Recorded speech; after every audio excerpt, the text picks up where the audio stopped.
এই কন্টেনারটা আমি ভিতর থেকে যেটা দেখলাম, আমরা এই জাতি মানুষ হব কবে? সরকার চাইলেও আমরা মানুষ হতে চাই না। আমাদের এই স্বভাব কবে চেঞ্জ হবে? আমাদের এই স্বভাব চেঞ্জ হবে কবে?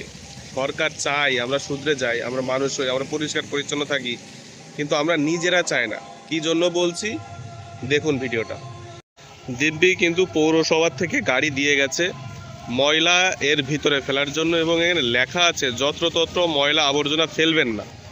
দেখুন এই কন্টেনারটা আমি ভিতর থেকে যেটা দেখলাম, কন্টেনারটা পুরো খালি। কন্টেনারের পেছন ভিতরে কিচ্ছু নেই, অথচ কন্টেনারের বাইরের দৃশ্যটা দেখুন। মানে এটা কোন সমাজে আমরা বাস করি? কন্টেনারের বাইরের দৃশ্যটা দেখুন। মানে এখানে আর ধরছে না, জায়গা নেই, আশেপাশে একদম খুবই বিচ্ছিরি অবস্থা। জলের ব্যাপার তো সেটা আমাদের কৃষ্ণনগর জলের মগ্নই আমরা থাকি। কন্টেনার এইখানে রয়েছে, কন্টেনারটা পুরো ফাঁকা, অথচ ময়লা আবর্জনাগুলো মানে বাইরে আর ধরছে না। শুধু এই পাশেই না, আমি যদি একটু সাইড দিয়ে ওই পাশে যাই, ওখানেও সেই একই অবস্থা। আবার এইখানে ডাস্টবিনও দেওয়া আছে, একটা ডাস্টবিন ফুল থাকা আর একটা ডাস্টবিন খালি, ঠিক আছে। কিন্তু বাইরের অবস্থা এই হচ্ছে বাইরের অবস্থা। কন্টেনারটা কিন্তু একদম পৌরসভার থেকেই দিয়ে গেছে, সুন্দর একটা কন্টেনার। আমরা চাই না আমাদের পরিবেশ আশপাশ পরিষ্কার পরিচ্ছন্ন থাকুক, সরকার কি আমাদের জোর করে করাবে?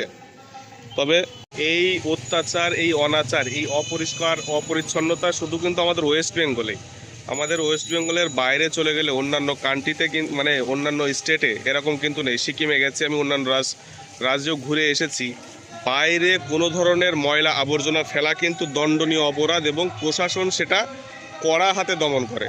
তো এখানে আমি নিজেদের দোষ দেব না সরকারের দোষ দেব, এখানে উভয়েরই দোষ আছে আমি বলতে চাই।